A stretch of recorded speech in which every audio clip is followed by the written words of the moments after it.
Buenos días, hermanos. Dios les bendiga. Una bendición estar aquí con ustedes y pues reciban un saludo de parte de Casa de Oración USA, que están al tanto de que estamos aquí compartiendo de su palabra y sobre todo venimos a regañar al pastor. Él no sabía, pero no se crean. Estamos bendecidos con el Señor por lo que Dios está haciendo aquí en Houston y es un privilegio estar aquí con ustedes. Y bueno, como traemos un tiempo limitado, me acompaña conmigo mi esposa, como ya decía el pastor, y es un privilegio de que ayer estuvimos compartiendo la palabra en lo que es en un bonito tiempo que pasamos en convivio con algunos matrimonios en lo que es Casa de Oración Houston Southwest. Y fue de bendición más que nada por ese espíritu de armonía que pudimos experimentar y sobre todo que estuvo tratando con los matrimonios. Y en eso, pues imagínense, pues yo contento de que mi esposa me acompañe. Rara vez salgo sin ella. Hace 15 días salí a una encomienda aquí a Austin, a la iglesia, y ¡zas! Me robaron. Así de que no vuelvo a salir sin ella. Bueno. ¿Qué les parece si vamos a la palabra de Dios? Los invito a abrir su Biblia en el libro de Lucas, en el Evangelio de Lucas, capítulo 17. Y adelantando un poquito, vamos a hablar de escatología. La escatología es la ciencia que estudia los acontecimientos futuros, proféticos, apocalípticos según la Biblia. Lucas capítulo 17, versículo 20 en adelante. Esta es. Gracias.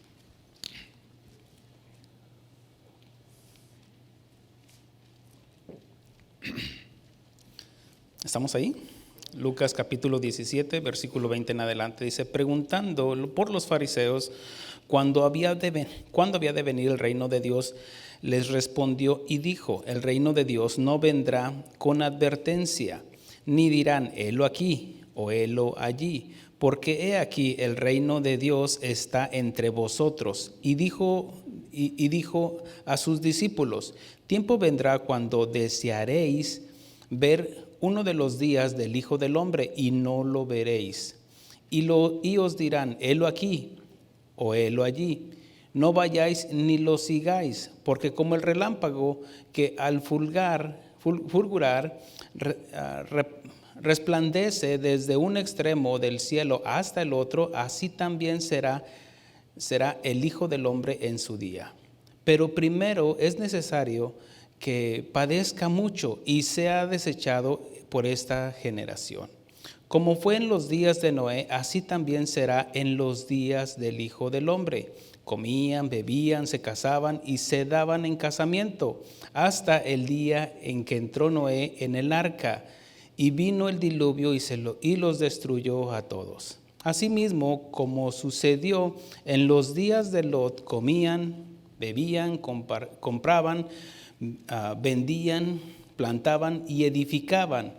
Mas el día en que Lot salió de Sodoma, llovió del cielo fuego y azufre y los destruyó a todos.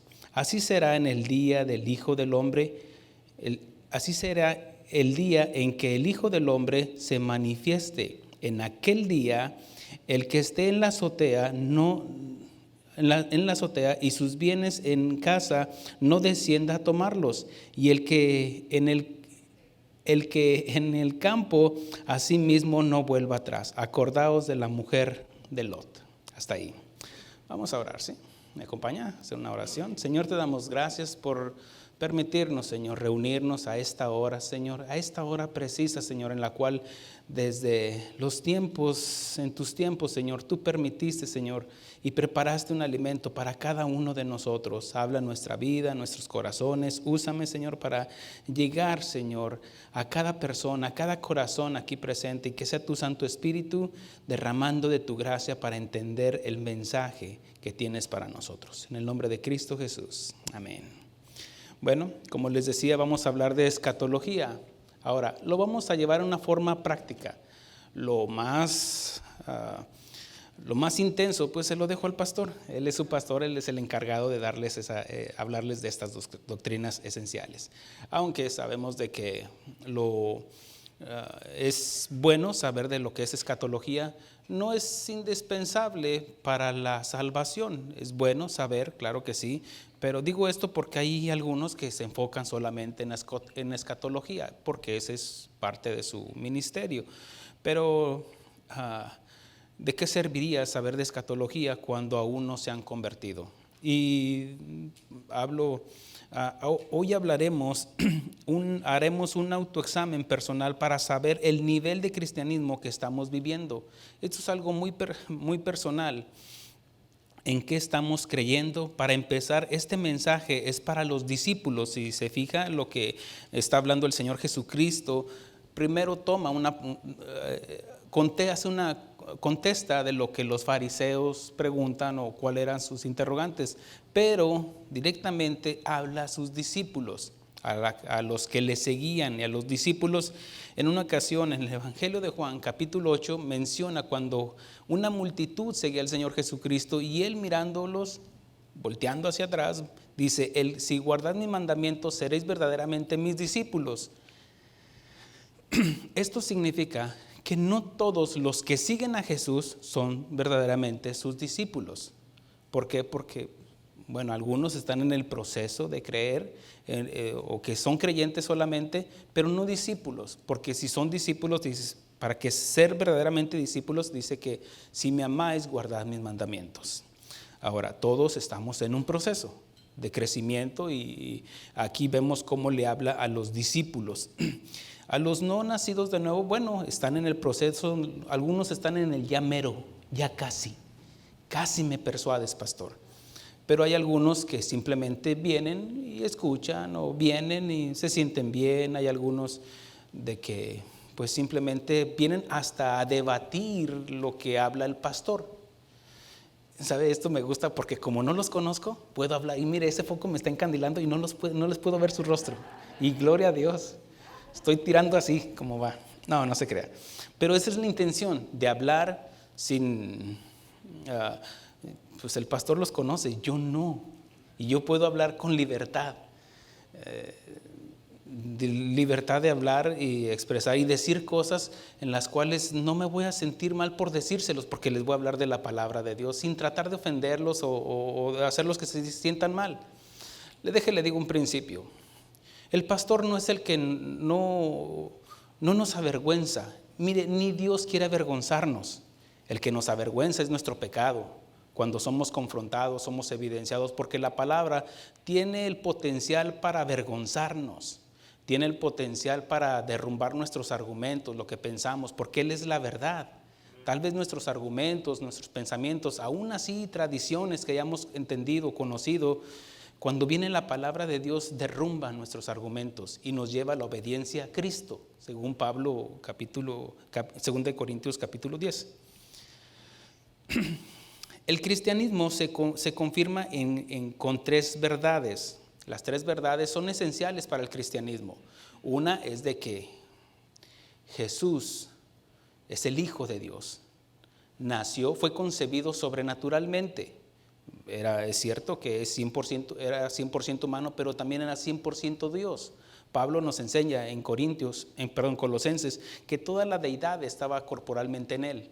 Pablo nos enseña en 1 de Timoteo 3:16 que grande es el misterio de la piedad, que Dios fue manifestado en carne. Aquí nos habla y nos revela lo que es la encarnación, cómo Dios se encarnó, se humanizó. Cristo es eterno, Él estaba desde antes de la fundación del mundo. Pero en Jesús habla de Cristo. En el Antiguo Testamento se habla de prehumanado, estaba de teofanía, cristofanía, pero ya en Jesús es la manifestación, la evidencia de Dios. De tal manera amó Dios al mundo que entregó a su Hijo, y de la misma sustancia del Padre. Ahora, esa es la primera verdad. La segunda verdad es de que Jesús murió y resucitó. Y ahora mismo está a la diestra del Padre intercediendo por nosotros. Y Es esencial para el cristianismo creer esto. Son dos verdades en las cuales radica nuestra esencia del cristianismo. Si no creemos en eso, vana sería nuestra fe. Ahora, la tercera verdad es de que Jesús prometió que volvería por su iglesia, volvería por su novia, por los escogidos, volvería por aquellos que le esperamos.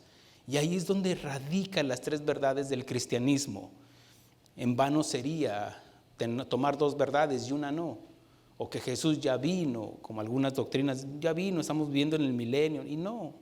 O de qué serviría, de que sí, Jesús era un profeta, pero no era el Hijo de Dios. Entonces no tiene sentido estar aquí. No tiene sentido porque venimos a una iglesia evangélica cristiana donde nos van a hablar de Cristo, no de Buda, no de los testigos de Jehová o revelaciones que alguien haya tenido por tantos tacos que comió anoche. No, vamos a hablar del cristianismo y se supone que vamos a escuchar de Cristo. Amén.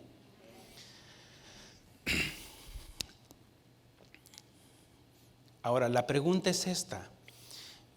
Jesús prometió que volvería, ¿es cierto? ¿Lo cree la iglesia? ¿Y por qué vivimos como que si no fuera a venir? El título de la predicación se llama Lo que crees determina tu vida. Lo que crees es como vamos, lo que creemos, lo que nosotros vamos a vivir conforme a lo que creemos. Eso va a determinar cómo vamos a estar trabajando, platicando, cómo vivimos al diario vivir conforme a lo que creemos. Salomón nos enseña que tal el pensamiento del hombre, tal es la persona. Si pensamos que Jesús no va a venir, pues comamos y bebamos y no va a pasar nada, algo va a pasar. O no estemos con el pensamiento, a ver qué pasa. Vivir nuestra vida como que si no tuviéramos que rendirle cuentas a Cristo en el tribunal con Cristo, al tribunal de Cristo, donde vamos a rendirle cuentas como cristianos. Como en la salvación somos salvos y hemos creído las tres verdades del Evangelio. Nos hemos arrepentido y nos hemos convertido al Señor. Ahí está. Pero después de que ya fuimos salvos, ahora vamos al tribunal con Cristo para rendirle cuentas de nuestra vida como cristianos. Aquí es donde nosotros vamos a recibir o no recibir galardón. La salvación ahí está y está segura. Dios no nos la quita. Pero sin embargo, recuerde esto de que también existe la apostasía. La apostasía en la cual la persona puede deliberadamente abandonar la salvación. Si no, no existiría la apostasía. Y las advertencias están sobre la apostasía. Por eso también nos habla de guardar, retener, persistir, permanecer en Él. Si guardares, si obedecieres. Porque si no, entonces, ¿de qué serviría decir que creo, pero no hago lo que Jesús dijo? Ahora recuerde de que la salvación, yo no estoy diciendo que usted pierde la salvación, no estoy diciendo eso. Lo que estoy diciendo es que yo deliberadamente me divorcio. Eso significa apostasía. Ahora, no quiero provocar controversia en nada, pero es lo que nos enseña la Biblia. Ahora, cuando nosotros, si decimos que creemos en Jesús y que estamos esperando su venida, Él nos habló de estar velando, estar guardando. Por eso vamos a hablar de escatología. Vamos a hablar sobre lo que, conforme a cómo estamos viviendo, es lo que determina qué es lo que estamos creyendo. Déjele pongo un ejemplo. Por ejemplo, si nosotros viviéramos en la Ciudad de México o en Japón, donde son zonas sísmicas, donde hay terremotos, donde usualmente los terremotos son del diario, o vamos a decirlo así, porque son regiones que están sobre placas tectónicas que usualmente o temporalmente tienden a ajustarse. Los terremotos es donde las placas tectónicas se ajustan, entonces hay terremotos, unos con mayor intensidad, unos con menor intensidad. Pero aquellos que ya saben que viven ahí en esos lugares, se preparan, están listos, están preparados. ¿Me explico? ¿Por qué? Porque saben lo que va a pasar. De hecho, ya saben, ya están trabajando, están en su diario vivir, están en la cocina, están en la escuela, escuchan las sirenas y ya saben, tienen sus protocolos. Y eso, ¿por qué? Porque creen y están seguros que puede pasar un terremoto. ¿Me explico? Al igual que en México, California, bueno, en teoría, se supone que deberían de estar preparados. Y si nosotros el Señor Jesucristo nos ha advertido de su venida y cómo sería su venida, ella nos está diciendo y está tomando dos ejemplos: el ejemplo de Lot, los tiempos de Lot y los tiempos de Noé. Entonces aquí es donde donde lo que nosotros creemos va a determinar nuestra forma de vivir. Entonces, si creemos que va a venir, obviamente tendríamos que estar guardándonos, estar velando, estar preparados para la venida del Señor. ¿Se acuerda que la venida del Señor es como la salida de Egipto? Dice estar vestidos, preparados, porque la salida era pronto. No tenían que esperar que el pan se leudara. No, rápido, y lo comerás apresuradamente. ¿Por qué? Porque la venida del Señor es pronto. ¿Me explico? ¿Sí recuerda ese episodio de Éxodo capítulo 12? La Pascua, pasar por alto.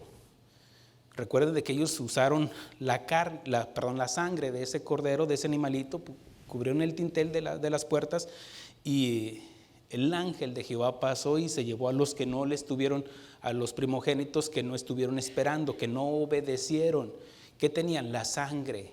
Y para nosotros los cristianos lo que nos cubre es la sangre del cordero, en la cual cuando venga la muerte solamente pasa por alto. Es cierto que vamos a morir así como murió Jesús, pero no morimos, nos mudamos a un lugar hermoso, porque esa es la promesa del Señor. Amén.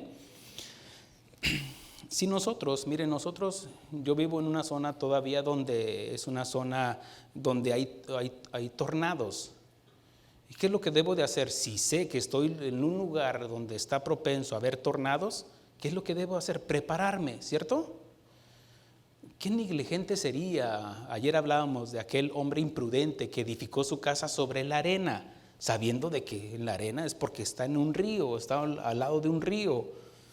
Entonces vinieron ríos, vinieron vientos y se llevó esa casa y hubo gran pérdida. Qué negligente sería yo saber de que estoy en un lugar donde hay tornados y no hacer nada. ¿Qué hice? Bueno, me preparé, edificamos un lugar donde nos podamos resguardar. Si viene un tornado, salimos, si está la casa, qué bueno.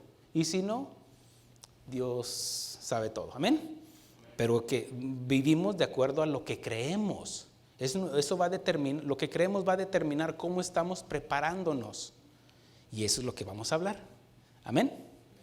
Ahora,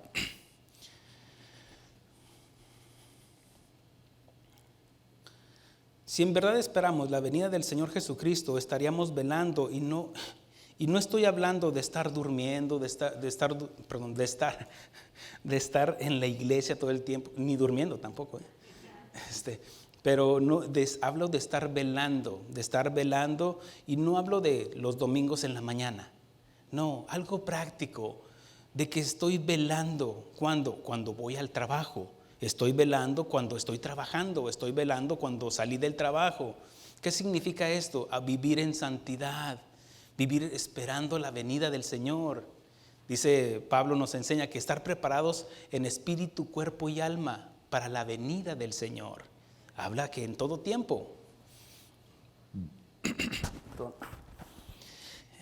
El Señor Jesús pone dos ejemplos, dos personas, hablando de estos versículos que leímos, y dos tiempos diferentes, pero que se asemejan las personas en algunas de sus conductas. ¿Qué decía? Como en los días de Noé: comían, bebían, se casaban, se daban en casamiento. Los de Sodoma construían, edificaban, pues la soberbia, la altivez que había en ellos, y sobre todo lo que era el pecado, cómo vivían. Hoy vamos a hablar de las 7 iglesias de Apocalipsis. Y aquí donde mire lo que dice del versículo 26 en adelante de aquí de Lucas 17. Dice: como fue en los días de Noé, así también será en los días del Hijo del Hombre. Comían, bebían, se casaban, se daban en casamiento, hasta el día en que entró Noé en el arca y vino el diluvio y los destruyó a todos. Asimismo, como sucedió en los días de Lot, comían, bebían, compraban, vendían, plantaban, edificaban más el día en que Lot subió de Sodoma, llovió del cielo fuego y azufre y los destruyó a todos. Bueno, lo está diciendo el Señor Jesucristo, y si se fija está con letritas rojas. Significa que tenemos que poner atención de lo que el Señor Jesucristo nos dice, porque la palabra de Dios no es para debatirla, es obedecerla, y tenemos que obedecer lo que el Señor Jesucristo nos está diciendo. Aquí no es de que Él quiso decir, no, Él lo dijo. Amén. Ahora, nuestro cristianismo está viviendo, hoy vamos a hablar de las 7 iglesias de Apocalipsis y vamos a hacer una comparación. Vamos a hacer comparación de lo que el Señor Jesucristo nos está diciendo, hablando de, número 1, de los tiempos de Noé y Lot, lo que nos está diciendo aquí. Número 2, nuestro cristianismo que estamos viviendo individualmente, cada uno de nosotros. Ahora, mi intención, como decía, no es de avergonzar a nadie, porque, mire, hay veces de que para decirle a alguien no tengo que formar o crear una serie completa para decirle a alguien estás mal, estás en adulterio. No, yo lo tomo y le digo, ¿sabes qué? Estás mal. ¿Para qué voy a andar? No, derechito, como es, derecho al pecho. En Apocalipsis, ahora sí los invito a abrir su Biblia en Apocalipsis.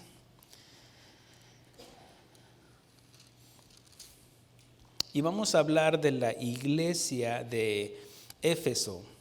Sabemos que estas escrituras son directamente para las iglesias de ese tiempo, lo que es del capítulo 2 al capítulo 3, nos habla específicamente para esas iglesias. Por eso dice, escribe al ángel de la iglesia, a esa iglesia. ¿Quiere decir que no podemos tomar en cuenta lo que dice? No, el mensaje era para ellos. Sin embargo, Dios pero quedaron plasmadas en este libro como un precedente para la iglesia del día de hoy, que podamos extraer la aplicación y la advertencia de parte del Señor Jesucristo. Amén. Muy bien.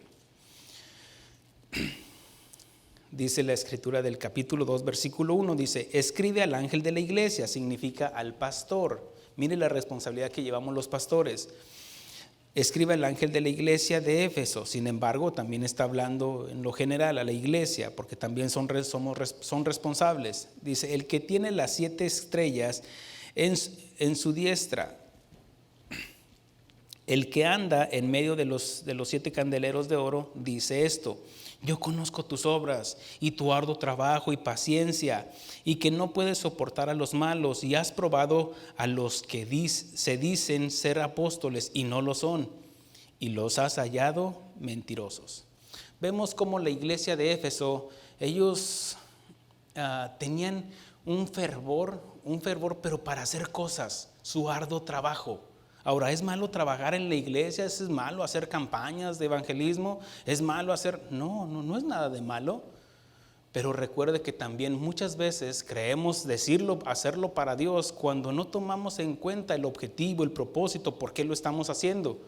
Tal vez hasta por ganancia, tal vez lo estamos haciendo por beneficio propio. No, tiene que haber un objetivo y ser guiados por el Espíritu Santo para hacer las cosas que Dios nos manda hacer. Porque aquí dice, trabajas mucho, y le está hablando a la iglesia, al ministerio. Es cierto que haces para acá, haces para allá, y que vamos a hacer gorditas y que vamos a vender tamales. ¿Y eso qué? No, vamos a hacer una campaña de evangelismo. Bueno, no vas con el vecino que tienes enfrente.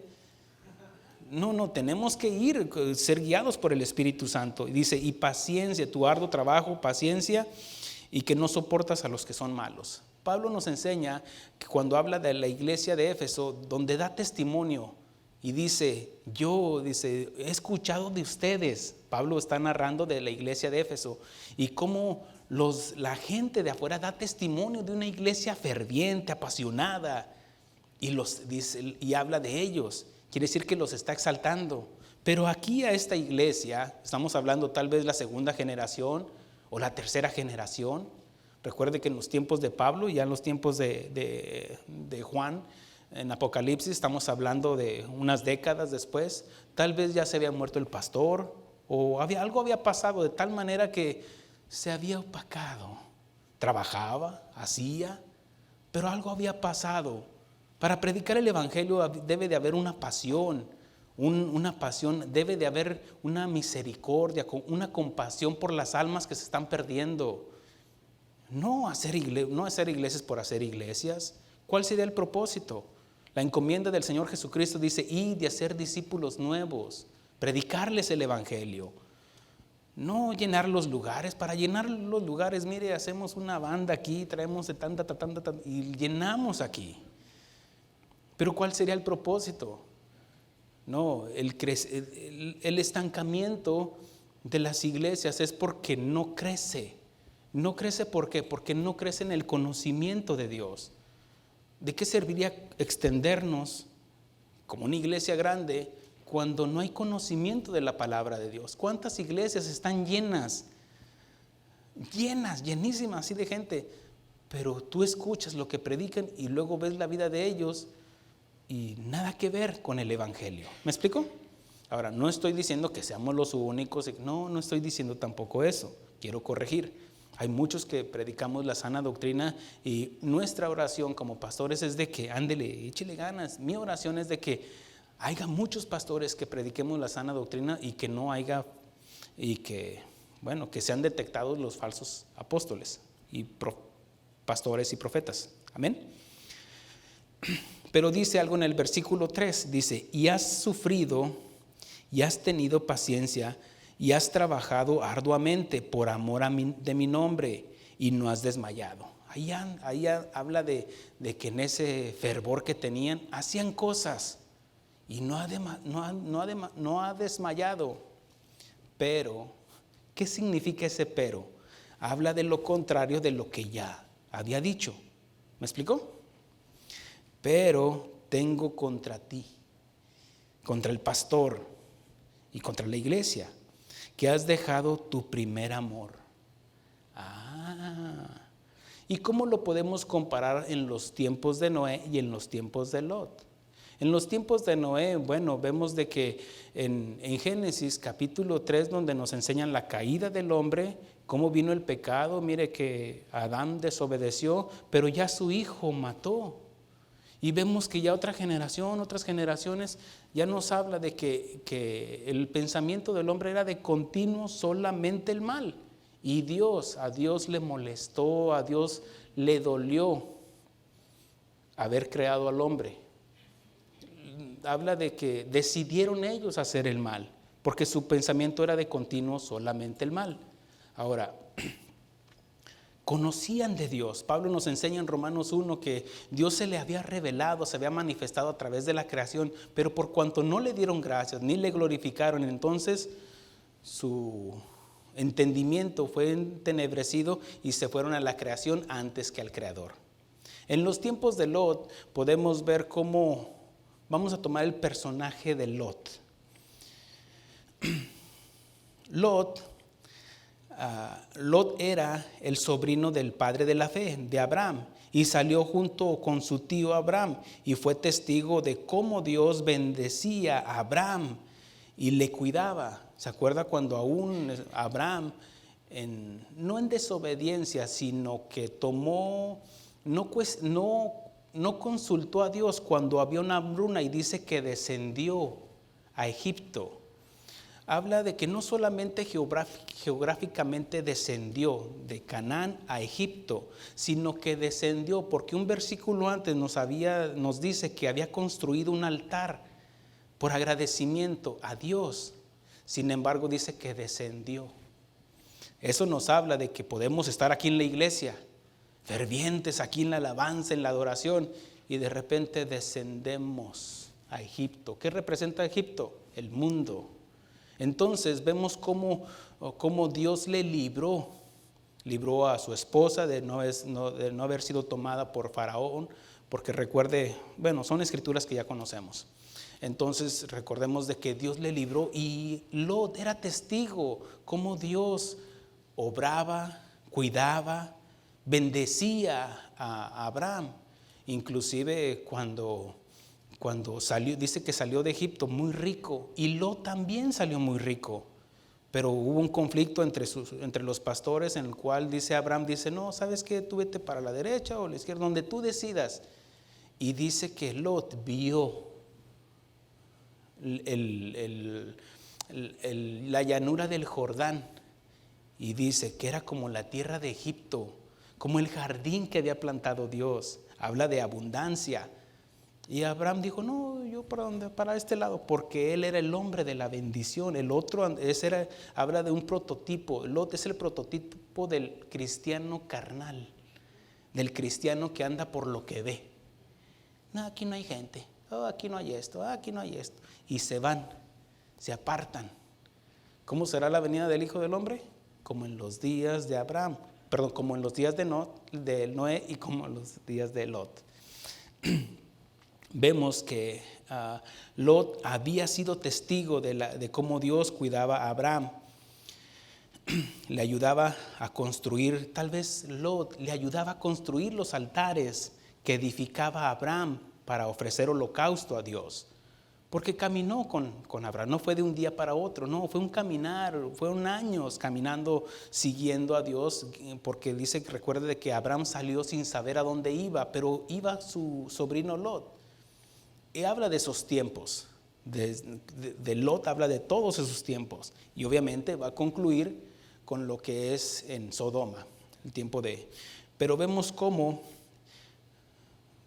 Lot había sido testigo, y tal vez seguía a Abraham, sí, yo estoy aquí detrás de ti, tío, aquí, ¿qué vamos a construir? Vamos a hacer un grupo de alabanza, vamos a hacer esto, vamos a hacer aquello. Estaba ferviente. Pero así como la iglesia de Éfeso estaba ferviente, pero había dejado su primer amor. ¿Qué significa esto? Mire, la raíz, el origen de la pérdida de Lot no tiene que ver dónde estaba.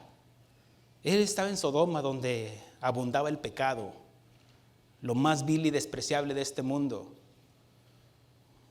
Tal vez digamos un Las Vegas, un Luisiana, un Houston, santo. Pero la santidad no depende de dónde estamos, depende de quién está con nosotros y dónde estamos nosotros.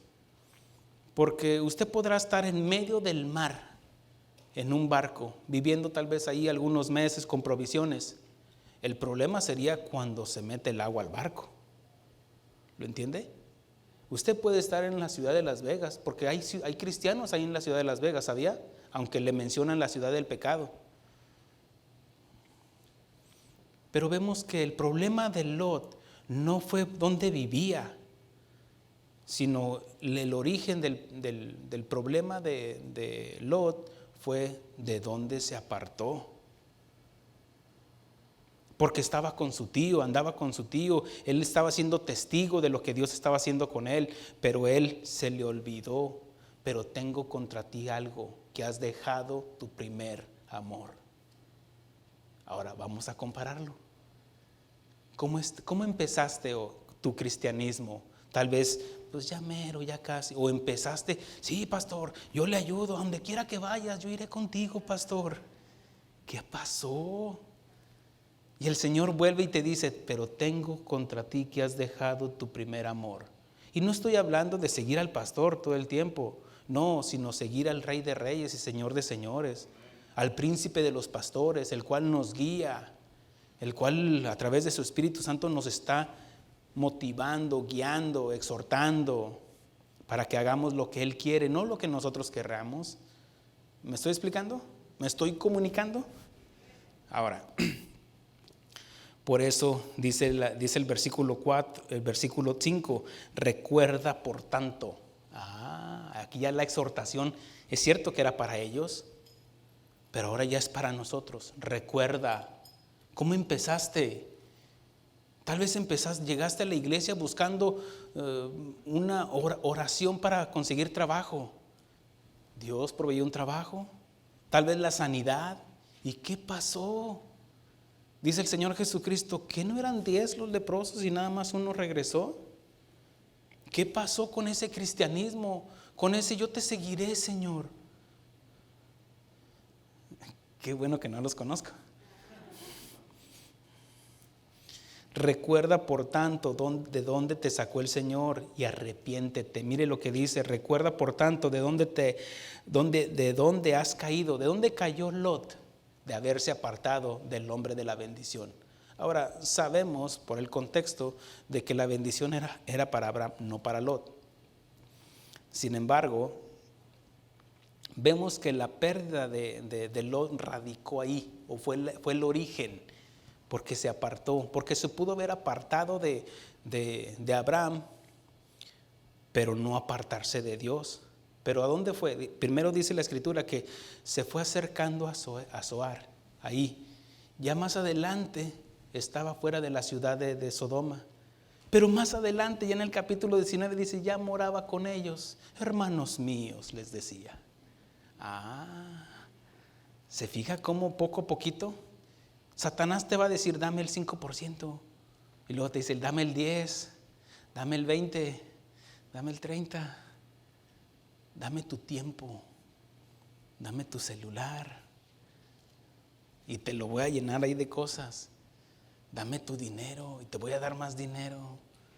Dame esto y dame el otro, dame tu familia. Mire, por eso dice el Señor, recuerda de dónde te sacó el Señor. Y es un momento de hacer una autoevaluación. ¿Cómo empezamos? ¿Y dónde estamos ahora? ¿En qué nivel del 1 al 10 dónde estoy? ¿Me voy graduando o voy descendiendo a Egipto? Como Abraham que descendió. Dice, arrepiéntete y haz las primeras obras, pues si no, ¿qué significa ese pues si no? Habla de las consecuencias, de la advertencia que está dando. Vendré pronto a ti y quitaré tu candelero de su lugar, si no te hubieres arrepentido. Creo que es muy claro lo que dice. Es una advertencia. Y por algo están las advertencias. Disminuya su velocidad, curva peligrosa, no toque, alto voltaje, no se meta, perro bravo o rabioso, y guau, el chucho, lo que sea. Alto voltaje, no toque, ni. ¿Qué será? Y ¡zas! Dice la Escritura, Isaías 35, dice que el hombre, por torpe que sea, perdón por eso, es un énfasis, es un sarcasmo santo. El hombre, por torpe que sea, andando en este camino, no se extraviará. Mire, tal vez nos podemos extraviar buscando una dirección. Y le habla al esposo, me extravié, me perdí. No, mija, perdidos son los que están allá afuera de la iglesia. Tú estás extraviada. Ahora tenemos el manual, tenemos el GPS, la Biblia, que nos dice, de vuelta a la derecha, de vuelta a la rotonda. Haga vuelta en regrésese. Por eso dice el Señor, por tanto recuerda y regresa a tu primer amor. Sigue diciendo, dice, versículo 6 dice, pero tienes esto que aborrece las obras de los nicolaitas, los liberales, los cuales yo también aborrezco. El que tiene oídos, oiga lo que el Espíritu dice a las iglesias. Al que venciere, le daré comer del árbol de la vida. Al que venciere, ¿qué significa? Que hay algunos que no van a vencer. Por eso está la advertencia. Amén. Sigue diciendo, el cual está en medio del paraíso de Dios. Versículo 8 dice, escribe al ángel de la iglesia de Esmirna. Dice, el primero y el postrero, el que estuvo muerto y vivo, dice esto, yo conozco tus obras. ¿Sabe? Dios conoce nuestras obras. Nos podemos esconder del pastor y prende la Biblia, apaga el cigarro y ¿por qué viene el pastor a visitarnos? No, dice, yo conozco tus obras y tu tribulación y tu pobreza, pero tú eres rico.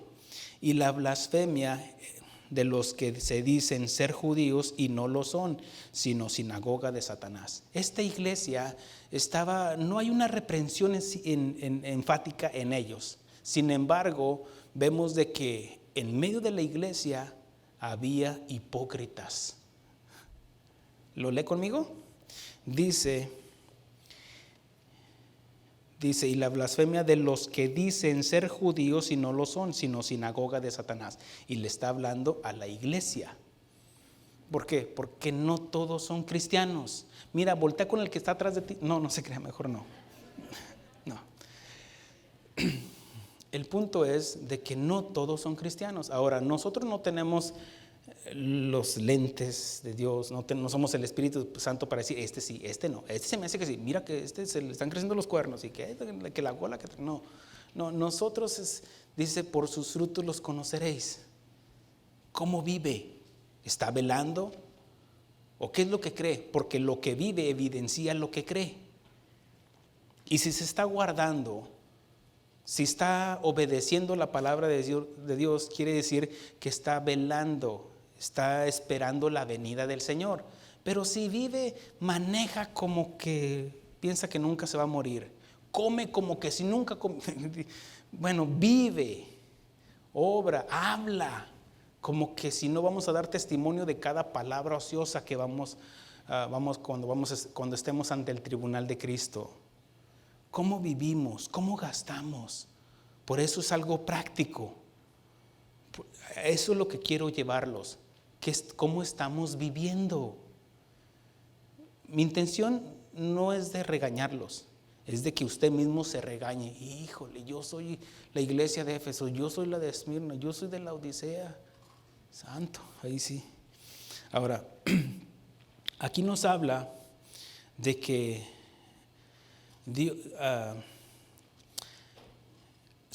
esta iglesia sufría persecución, pero también de los falsos cristianos que servían a sus propósitos y a los propósitos de Satanás. Así también hay en las iglesias el día de hoy que hay gente que no busca a Dios, sino buscan sacar ventaja de la iglesia y sembrar discordia entre hermanos. ¿Por qué? Porque la intención de Satanás es dividir. De él es el emblema ese, dice, divide y triunfarás. Y el Señor Jesucristo nos habla de que, el Espíritu Santo nos habla de que, y Dios iba añadiendo a los que iban a ser salvos. Dios multiplica, Satanás divide. Entonces, pero aquí había personas que la intención de ellos era dividir. Y mire, la amargura, una mujer amargada puede dividir una iglesia. Un hombre amargado, resentido, puede dividir una iglesia. Y aquí le está dando la advertencia. Cuídate. Guáchele, pastor. Cuídalos. Vamos a la iglesia de Pérgamo. Dice, y escribe el ángel de la iglesia en Pérgamo, el que tiene la espada aguda de 2 filos, dice esto: yo conozco tus obras y dónde moras, dónde está el trono de Satanás, pero retienes mi nombre. ¿Se da cuenta cómo no importa dónde estamos, sino qué es lo que estamos haciendo, cómo estamos viviendo? Dice, pero retienes mi nombre y no has negado mi fe, ni aun en los días que Antipas, mi testigo fiel, fue muerto entre vosotros, donde mora Satanás. Pero tengo unas pocas cosas contra ti. No importa si sean pocas o muchas. El hecho es de que Dios tiene algo contra esta iglesia. ¿Y cómo está nuestro diario vivir? ¿Qué diría Dios de nuestra conducta? ¿Cómo hablamos? ¿Cómo contestamos? ¿Qué pensaría Dios de dónde anduvimos anoche? ¿Qué era lo que estábamos viendo? ¿Qué música estamos escuchando? ¿Con quién nos reunimos a la hora del break en el trabajo, del lonche? ¿Nos reímos de sus chistes vulgares? o qué música vas escuchando, donde quiera. Él dice, yo conozco tus obras. Y mira, haz de cuenta que el dedo te está apuntando, yo conozco tus obras. Y a algunos hasta les agarra de aquí, yo conozco tus obras. Pero tengo unas pocas cosas contra ti, que tienes ahí a los que retienen la doctrina de Balaam, que enseña a Balac a poner tropiezo entre los hijos de Israel, a comer de cosas sacrificadas a los ídolos y cometen fornicación. La iglesia de Pérgamo, como en los tiempos de Lot, en Sodoma había inmoralidad sexual. De hecho, pues un sobrenombre para los homosexuales es sodomitas. Había inmoralidad sexual, homosexualismo, libertinaje, a más no poder. Recuerde que Lot era un hombre muy rico, había obtenido ganado cuando aún estaba con Abraham, pero perdió todo, perdió su casa, su posición económica, la posición social de renombre que tenía, porque dice que cuando vinieron los vigilantes, los visitantes ahí a la ciudad de Sodoma, entiéndase Los Ángeles, que vinieron a dar testimonio de cómo vivían ahí, dice que Lot estaba a las puertas de la ciudad de Sodoma. Y una persona que estaba a las puertas hablaba como un juez que determinaba, ayudaba a los peregrinos, a los que pasaban por ahí o venían a traer una disputa, y él tenía que evaluar y dar un veredicto. Era la posición de aquellos que estaban a las puertas. Vemos cómo él perdió todo, perdió su posición social que tenía, perdió su esposa. Sabemos lo que, como dice, acuérdate de la mujer de Lot, cómo terminó como estatua de sal. Perdió su familia y aún sus hijas. Pastor, pero sus hijas no se murieron. Pero ¿cómo terminaron? Porque tal vez vivían con él, pero no pensaban como él. Y no estoy hablando de que Lot haya sido un hombre, la Biblia lo narra como un hombre justo, y así lo tiene en el Nuevo Testamento. Un hombre justo quiere decir de que era salvo, sin embargo no recibió galardón, porque perdió todo. ¿Me explico, hermanos? Porque la salvación es por creer. Él creía, dice que afligía su alma por la mala conducta de los ciudadanos de Sodoma. Pero ¿de qué serviría de que tú digas, eso está mal, aquello está mal? ¿De qué serviría si no hacemos nada? Vemos que sus hijas también vivían perdidamente, porque ¿dónde cree que sus hijas aprendieron el engaño? ¿Qué dice? Embriagaron a su padre, lo engañaron. Era con premeditación, alevosía y ventaja. Lo engañaron de tal manera que dice que lo embriagaron también. ¿De dónde cree que ellas aprendieron lo que es el incesto? Ahí en Sodoma. Y aquí la pregunta es, ¿dónde estás llevando a tus hijos? Es que todos lo hacen. No. ¿Qué es lo que estaba permitiendo la iglesia de Pérgamo? El pecado, el libertinaje, como en los días de Lot, como en los días de Noé. Comían, bebían, se casaban y se daban en casamiento. ¿Dónde aprendieron? Dice la Escritura que cuando los ángeles tomaron a Lot, a la esposa y a las hijas, dijo, toma tus pertenencias. Y yo creo las hijas, toma el pomo, tómate el tequilita ese que está ahí guardado, el que tiene ahí, llévatelo. Tal vez no llevaban ni tortas, pero llevaban el pomo. ¿Cómo lo emborracharon? ¿Dónde aprendieron esa conducta de que es que ya no hay hombres en la tierra? Vamos, enverguemos a nuestro padre y acostémonos con él. ¿Dónde aprendieron eso? Es la influencia que hay. Y si nosotros permitimos la influencia del pecado en la iglesia, el Señor nos dice, yo tengo unas cosas contra ti. Todos todos, absolutamente todos, evidenciamos lo que creemos de la forma en que vivimos. Qué bueno que no los conozco. Tal vez tú no permitas la idolatría en tu casa. No, esas imágenes, mira que tienen ojos y no ven, y que mira que tienen manos y tienen pies y no caminan. Tal vez tú no permites esa idolatría. Pero dice la Escritura, aquel que ama a padre, madre e hijos más que a mí no es digno de mí, porque Dios aborrece la idolatría. Y tal vez tú no has permitido la idolatría ahí tradicional, pero estás en otra idolatría. Todo lo que interfiere en nuestra relación con Dios, pueden ser nuestros hijos, nuestro trabajo, nuestro yo, el egocentrismo, habla de idolatría, el dinero. Tal vez tú no permitas la idolatría, pero has permitido la pornografía, el engaño, el chisme, la mentira, ahí con tus hijos. Y tal vez en la vida que llevas.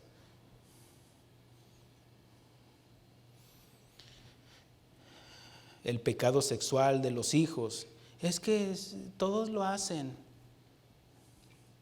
Una madre de familia que fue a visitar a su hijo en la cárcel, ella pedía ver a su hijo, pero no la dejaban ver porque era un hombre, era un joven peligroso, era un joven que no tenía valores, principios y no tenía temor y atacaba a toda la gente, los insultaba y les gritaba, es que es mi hijo, déjenme verlo por favor, déjenme verlo, es mi hijo, salió de mis entrañas, necesito hablar con él.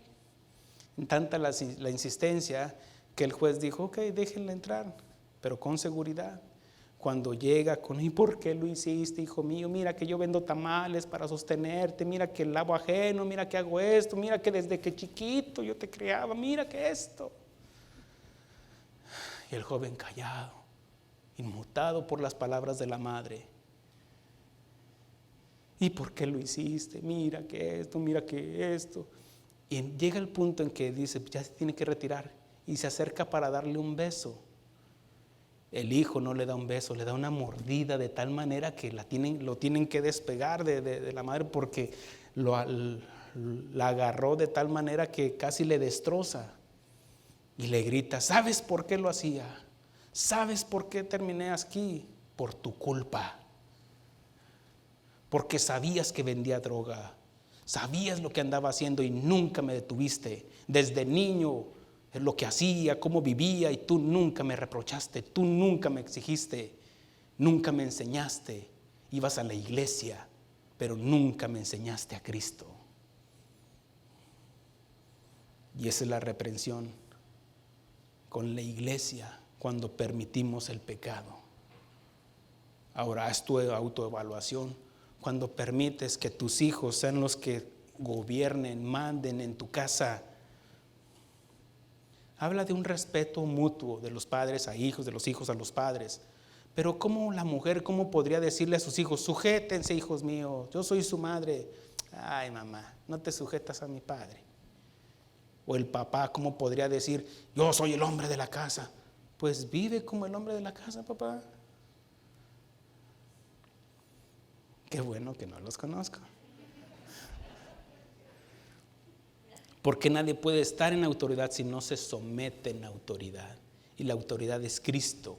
Aún Cristo dice que aprendió a obedecer. Que no era obediente, sí, pero aprendió a obedecer hasta la muerte. Y muerte de cruz. Por eso se lleva toda la honra y toda la gloria. Él se sometió al Padre. Y por eso se llevó toda la autoridad. Es por eso que nos sujetamos a Él. Y la esposa, no se le va a hacer difícil sujetarse al esposo cuando refleja la imagen de Cristo en su diario vivir.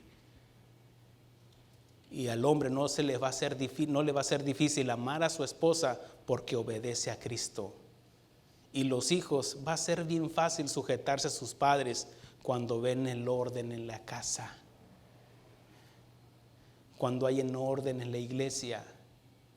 Pero cuando hay un desorden dice, pero tengo unas cosas contra ti.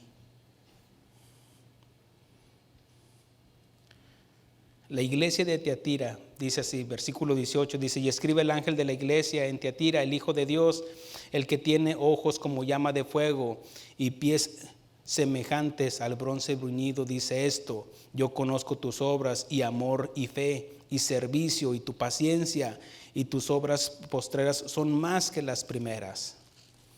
Pero, tenía que haber un pero tengo unas pocas cosas contra ti, que toleras a que esa mujer Jezabel, esa mujer tóxica, que se dice profetiza, enseñe y seduzca a mis siervos a fornicar y a comer cosas sacrificadas a los ídolos.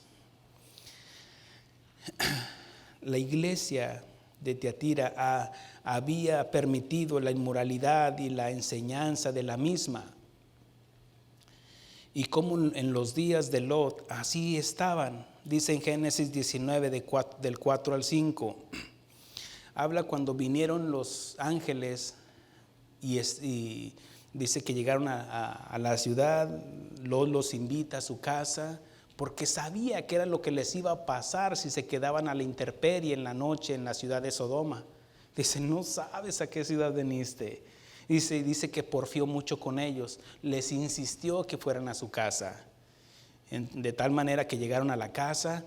Ahí les preparó pan sin levadura, les ofreció. Habla de ese pacto de sal, bueno, que no quiero entrar en detalles, pero dice la escritura: pero antes de acostarse rodearon la casa los hombres de la ciudad, los varones de Sodoma. Mire cómo dice los varones, no eran transexuales, no eran hombres vestidos de mujer, no, eran personas que se veían varonilmente, pero cómo vivían, cómo pensaban, vivían conforme a la forma que pensaban. Dice la escritura, lo repito: pero antes de acostarse rodearon la casa los hombres de la ciudad, los varones de Sodoma, todo el pueblo junto. Todo el pueblo, hablando los hombres. Porque dice en el Salmos 2: ¿por qué se amontonan las gentes y piensan cosas vanas? Mire, hace que fue una semana, y perdón por lo que voy a decir, no fue una multitud de jóvenes, hasta niños había en un acontecimiento de un rockero, un rapero, y hubo pérdidas humanas. ¿No es triste eso, hermanos? La pregunta es: ¿dónde está la iglesia? Lo peor, dice uno, lo peor sería de que ahí había tal vez hijos de cristianos, o tal vez hijos de pastores. ¿Qué tiene? Todos lo hacen. Y habían permitido eso. Y lo digo con respeto por las pérdidas. Pero dice el Salmo 2, dice: ¿por qué se amontonan las gentes y los pueblos piensan cosas vanas? Se levantarán los reyes de la tierra y los príncipes consultarán unidos contra Jehová. ¿Ustedes creen que las reuniones de Naciones Unidas vamos a alabar a Dios? No. Van a sacar leyes para atacar a la iglesia, para atacar a Israel. Se levantarán los reyes de la tierra y príncipes consultarán unidos contra Jehová y contra su ungido, diciendo: rompamos sus ligaduras y echemos de nosotros sus cuerdas. Hagamos a un lado la Biblia, saquemos la Biblia de la Constitución, de las escuelas, de nuestras vidas. He aquí, estamos viviendo como en los días de Noé, como en los días de Lot, cuando su pensamiento era de continuo solamente el mal. No necesitamos ir a Las Vegas para ver el pecado. No, está tal vez ahí en la sala de tu casa. Dice que, repitiendo el versículo de Génesis 19, 4 al 5, dice: pero antes de acostarse rodearon la casa los hombres de la ciudad, los varones de Sodoma, todo el pueblo junto, desde el más joven hasta el más viejo. ¿Qué estaban aprendiendo los jóvenes? la conducta de los mayores. ¿Qué es la reprensión a la iglesia? Porque permites que esa mujer Jezabel enseñe. Obviamente que está tomando el espíritu de Jezabel que nos habla allá la esposa del rey Acab. Dice que se dice profetiza, enseñe y seduzca a mis siervos, a los que Dios había llamado para el ministerio, pero estaban siendo seducidos, engañados. Y llamaron a Lot y le dijeron: ¿dónde están los varones que vinieron? Y llamaron a Lot. Dice que se juntaron todos desde el más joven hasta el más viejo, y llamaron a Lot y le dijeron: ¿dónde están los varones que vinieron a ti esta noche? Sácalos para que los conozcamos.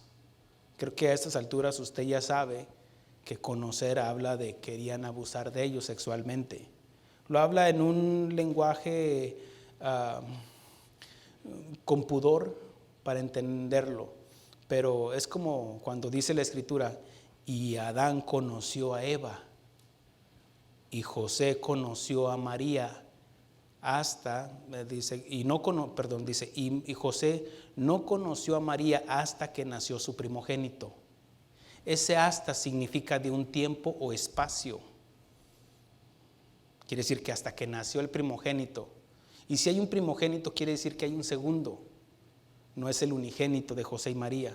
Por eso dice primogénito.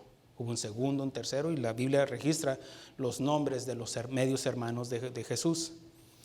Y dice, no la conoce, quiere decir que tuvieron relaciones sexuales como cualquier matrimonio.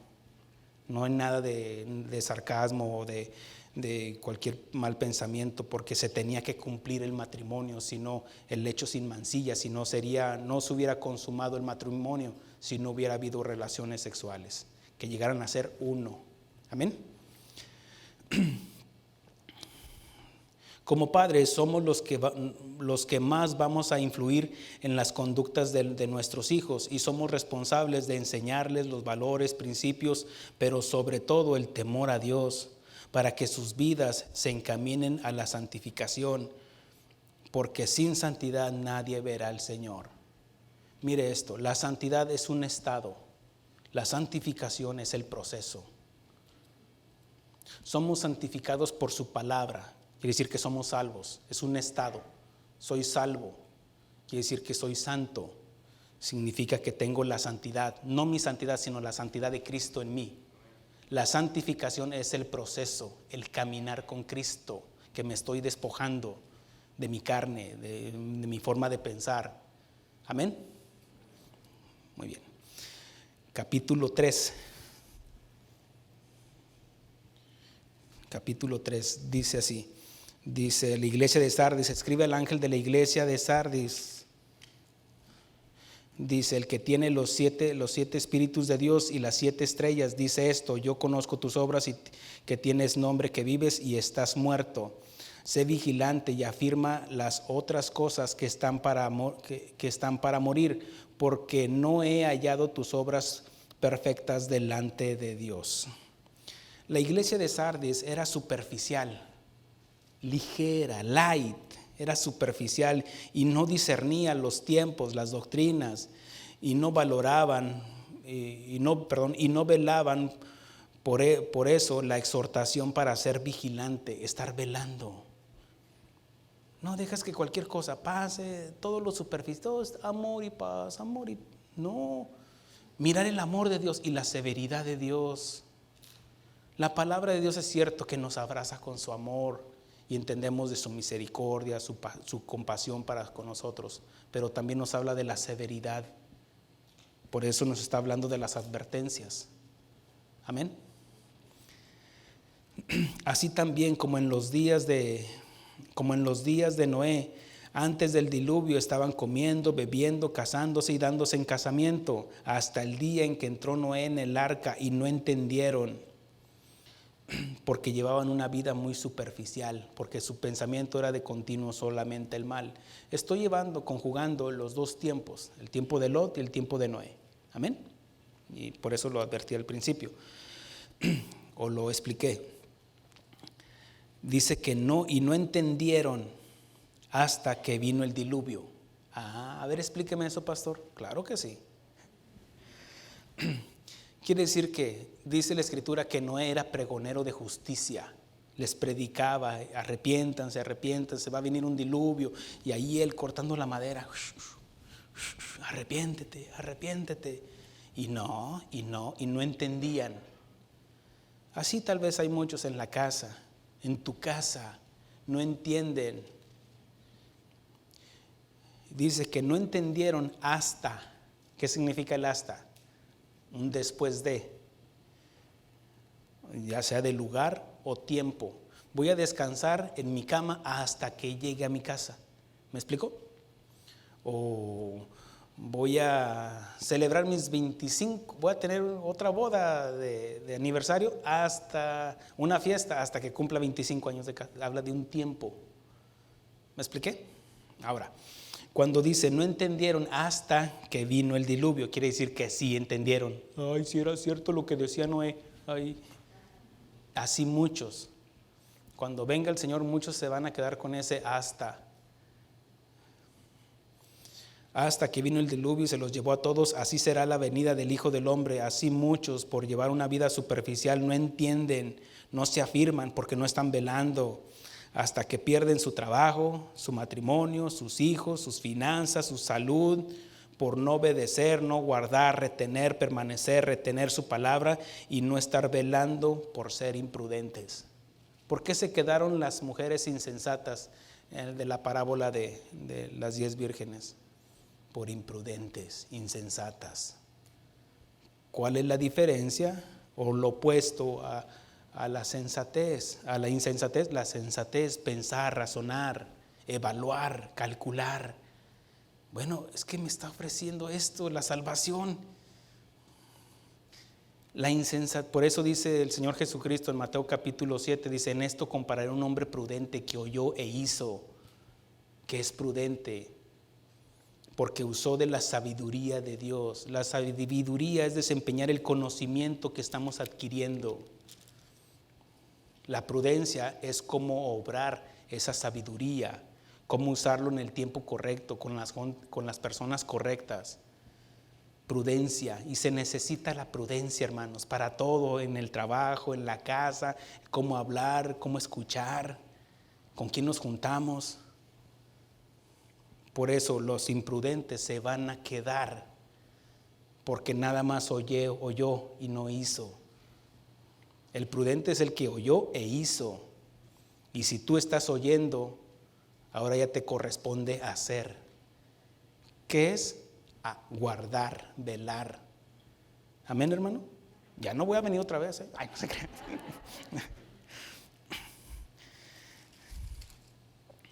La iglesia de la Odisea. Aquí tendríamos para mucho, pero estamos por terminar. Dice, y escribe, capítulo 14, dice, y escribe a la iglesia de la Odisea. He aquí el amén, el testigo fiel y verdadero, el principio de la creación de Dios, dice esto, yo conozco tus obras, que ni eres frío ni caliente. Ojalá fueses frío o caliente. Por cuanto eres tibio y no frío ni caliente, te vomitaré de mi boca.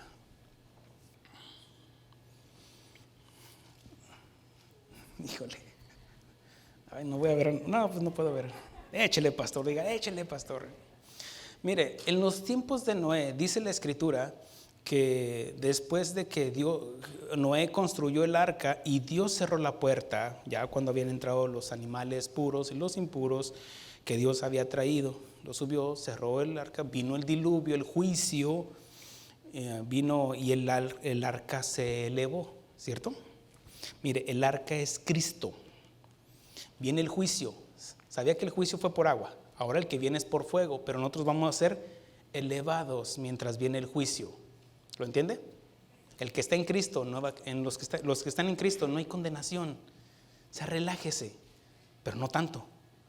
Vele, guarde, obedezca. Ahora, Dice la Escritura que ya habían pasado el tiempo. Dice Génesis 8-6, dice: sucedió que al cabo de 40 días abrió Noé la ventana del arca que había hecho y envió un cuervo, el cual salió y estuvo yendo, volviendo, hasta que las aguas se secaron sobre la tierra. Aquí hay un asta, ¿cierto? Veamos el cuadro ese. Imagínese, abre la ventana, trae al papá cuervo, ándele, vaya y muestre una evidencia de que ya podemos salir afuera. Esa era la intención. Pero el cuervo iba y venía. La Odisea habla de una iglesia tibia. Y estamos haciendo una autoevaluación personal. ¿Cómo está tu cristianismo? ¿De cuáles eres? Y aquí es donde muchos van y vienen. Van un domingo sí, un domingo no. Van y vienen. Pero dice la Escritura, dice, iba y venía hasta que se secó. Quiere decir, el ave, lo que es el cuervo, es un ave de rapiña que come de todo, desperdicios y de todo. Y dice los expertos de que cuando ven a sus víctimas comienzan con los ojos, comerle los ojos. No sé por qué, les encantan los ojos. Resulta que imagínese después del diluvio, ¿qué ha de haber estado en la superficie? Muertos, desechos de animales, de personas, un buffet para ese cuervo, lo inmundo. ¿Cómo están los días hoy? Si tú eres de los que van y vienen, yo voy, hoy tengo ganas de ir a la iglesia, hoy tengo ganas de ir al mall, hoy tengo ganas de ir al juego, hoy tengo ganas. Eres de esos, papá cuervo. Dolió, ¿verdad? No se crea. Si eres de esos, de los que no estás velando, guardando para la venida del Señor, que no te mantienes puro. No, eres de los inconstantes, eres un tibio o una tibia. ¿Me está ofendiendo, pastor? No, yo no. Es tu conducta, tu pecado que te está avergonzando. Dice la palabra de Dios, hablando Pedro, dando testimonio de Pablo, así como nuestro amado hermano Pablo, que nos ha escrito algunas cosas difíciles de entender, las cuales los indoctos e inconstantes, los indoctos y los tibios tuercen para su propia perdición. ¿Cómo estaría ese cuervo? Iba y venía, se llenaba su pancito y regresaba, al rato vengo, y se iba otra vez. Muchos tienen el estómago cristiano así chiquitito. Juan 3:16 y salen gozosos. Y no vuelven hasta que les da hambre otra vez. Pero dice que ya no regresó el cuervo. Porque dice hasta que se secó, se quedó en el mundo. ¿Dónde se quedó Lot? Allá en Sodoma. Envió también de sí una paloma para ver si las aguas se habían retirado de sobre la faz de la tierra, y no halló la paloma donde sentar la planta de su pie, y volvió al arca. El problema no es dónde estás, el problema es dónde pones la planta de tu pie. Cuando vino el Señor Jesucristo a lavarle los pies a Pedro, tú no me lavas los pies, mira, ya eres santo, ya eres salvo, ya eres cátaros, pero eres lohuo, te ensucias, pero tengo que lavarte los pies. Porque ¿dónde fuiste anoche, Pedrito? Ay, si no solamente mis pies, mis manos. ¿Dónde iría que traía sus manos sucias también? Habla de esa forma de vivir, hermanos. Nos ensuciamos, es cierto. No estamos hablando de perfección, hermanos, aquí, sino de fidelidad. Reconocer de que hemos fallado. Y lo que está diciendo, dice, la paloma es un símbolo de pureza. Inclusive la Biblia lo toma como un símil del Espíritu Santo. Dice, y el Espíritu Santo descendió como paloma. ¿Cómo se oiría si dijera la Escritura, y descendió el Espíritu Santo como cuervo? No queda, porque es un ave inmunda, pero toma a la paloma por su pureza. Dice, nos habla a nosotros el Señor Jesucristo y nos dice, ser mansos como la paloma, pero prudentes como la serpiente. ¿Sí? Habla de su pureza y hace la comparación, los fríos y calientes. Pero el que es tibio, el que va y viene, como en los días de Noé. ¿Cómo está usted? ¿Cómo está usted? Diga, ¿cómo estamos, pastor? Pues estamos velando.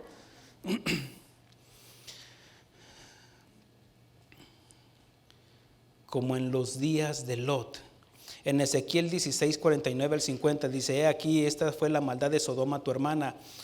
Era la soberbia, la saciedad de pan, la abundancia de ociosidad. Tuvieron ellas y sus hijas, y no fortalecieron la mano del afligido y del menesteroso. Y cuando las vi, las quité. Habla porque dice de la iglesia de la Odisea, pero en cuanto eres tibio y frío ni caliente, te vomitaré de mi boca, porque tú dices, yo soy rico. Era altiva, era soberbia esta iglesia, y no te he enriquecido, y de ninguna cosa tengo necesidad. Y no sabes que tú eres un desventurado, miserable, pobre, ciego y desnudo, y apestas. ¿Por qué? Porque el pecado apesta, hermanos. Por eso está la encomienda, está la demanda de estar velando. Ahora, dejé por último la iglesia de Filadelfia. ¿Por qué? Porque la iglesia de Filadelfia es una iglesia que estaba velando. Mire, las iglesias somos autónomas, quiere decir que somos diferentes. Yo no puedo comparar la congregación de Houston con la congregación de Jacksboro. No, somos mejores que usted. No se crea. No, ya tengo unos que, no, ¿para qué le cuento? No.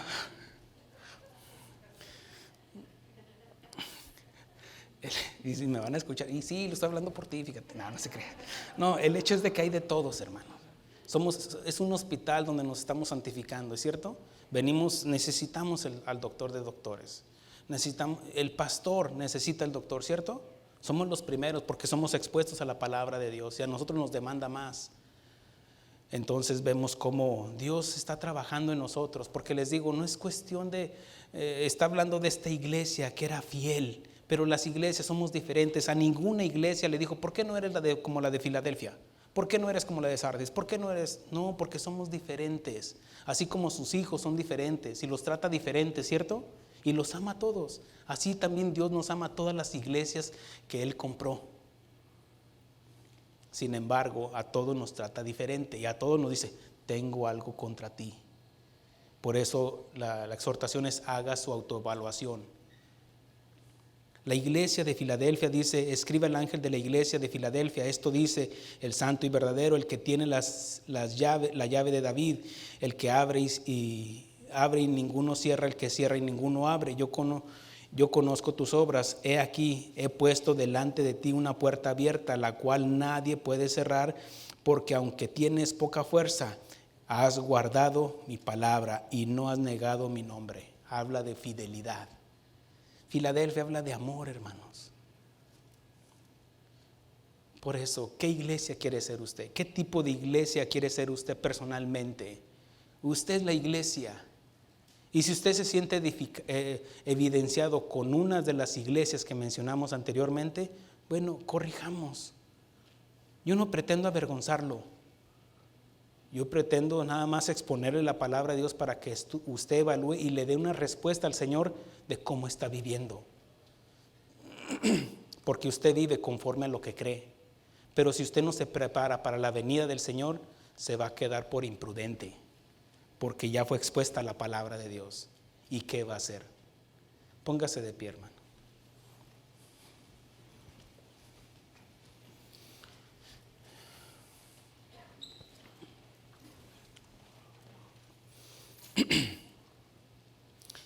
Este es el momento en el cual usted personalmente, ahí donde está, y sobre todo ahí en su corazón, dice que donde nadie lo ve, pero Dios lo escudriña y pesa los corazones. ahí diga: yo soy esa madre que ha fallado. Yo soy esa madre que, como aquella madre que expuso el pastor, que he permitido el pecado con mis hijos, que viva ahí con su novia ahí en la casa, o mi hija que viva ahí con el novio, que se vaya con él a quedarse con el novio, o yo permito que mi hijo tenga ahí esas revistas, esas películas. O puede ser de que empezó bien, pero ha perdido su primer amor. Ese es el momento de hacer una autoevaluación. Y sabe que no estoy hablando de perfección, sino estoy hablando de fidelidad, hermanos. Ser fieles. Él viene por una iglesia santa, una iglesia que le está esperando, que sea prudente, que guarde sus vestimentas. Todos tenemos que reconocer que en algo estamos fallando, ¿cierto? Amén, hermanos. ¿O qué? ¿Usted cree que es un hospital y en el hospital hay enfermos y todos somos los enfermos? El pastor también, el pastor Monsiváis necesitamos del Señor. No estoy hablando aquí porque sea mejor que ustedes, no, hermanos, sino porque vamos en el mismo barco, en el arca. ¿Se imagina cómo olería feo allá adentro? No podían, bueno, ahorita vengo, voy a ir al baño. No, ahí hacían sus necesidades. Quiere decir que olía feo, pero usted no quiere exponerse al juicio afuera. Tal vez hay unas diferencias entre ustedes, los de la mañana contra los de la tarde, los de la izquierda contra la derecha, el rojo contra el colorado. No, ese es el momento de decir: Señor, ayúdame, necesito de ti, quiero estar preparado para tu venida. Amén. Incline su rostro. Señor, te damos gracias, Señor. Gracias por tu palabra, Señor. Gracias por tu amor, por tu severidad, Señor. Este es el momento en que yo me pongo a cuentas contigo, Señor. Y sé que has hablado mi vida, he escuchado tu palabra, aún en palabras que no ha dicho el pastor. En algunas áreas he sido evidenciada. Gracias, Señor, por tu misericordia, porque no he recibido el pago del pecado que he cometido. Gracias por tu paciencia, tu longanimidad. Gracias, Señor. Y fortaléceme, Señor, en mis luchas y en mis pruebas, Señor, y en las tentaciones. Gracias, Señor. En el nombre de Cristo Jesús. Y el pueblo de Dios dice: amén. Gracias, Señor.